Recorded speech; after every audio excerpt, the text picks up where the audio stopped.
Aladdin could have wished for anything in the world, to the point where Genie was basically a god.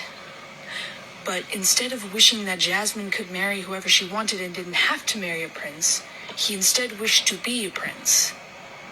Rather than changing the unjust system that disadvantaged him, he chose to rise within a system so that it no longer disadvantaged him.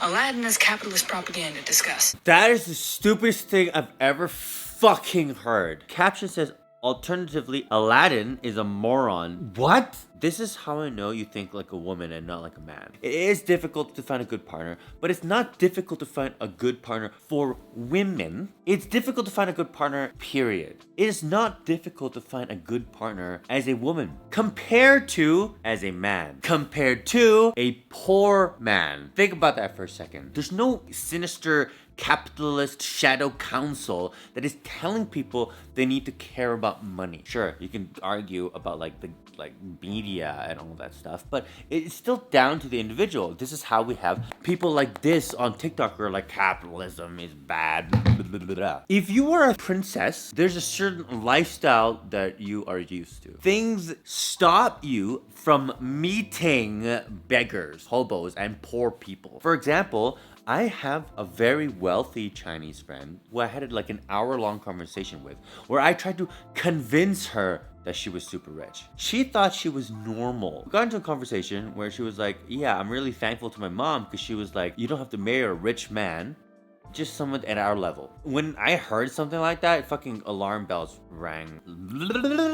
What's normal to you? The way that I saw her lifestyle was, she was, you know, it was revealed that their family made multiple millions a year post-tax, and she didn't think she was rich. That's Jasmine. Jasmine has no idea what a normal person is, because she's a fucking princess. If Aladdin wished that Jasmine could just not have to marry a prince and could just marry anyone that she wanted, how the fuck would she even meet him?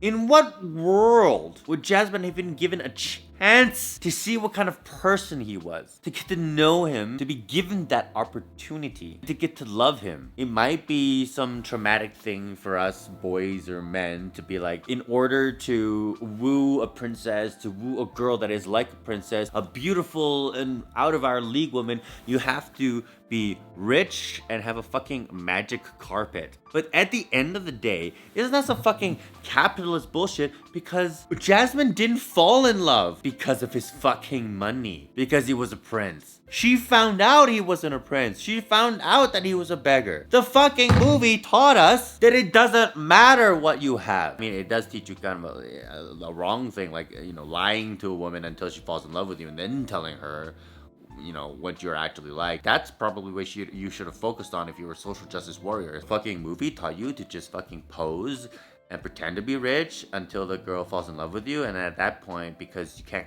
control your emotions, you can't choose who you fall in love with, you've caught her and it's like, gotcha bitch! That's probably what you should have focused on, but no, you decided to be a fucking weirdo, harp on capitalism, when the entire movie is literally telling you that Jasmine fell in love with Aladdin because of his personality, not because of how much money he actually had, or that he was a prince. I just woke up, I blacked out last night, I don't even remember how I got into bed. We were playing poker, I lost a lot of money, and to cope for that I drank a lot of alcohol. But I cannot believe I'm filming this right now because of how fucking ridiculous this TikTok is.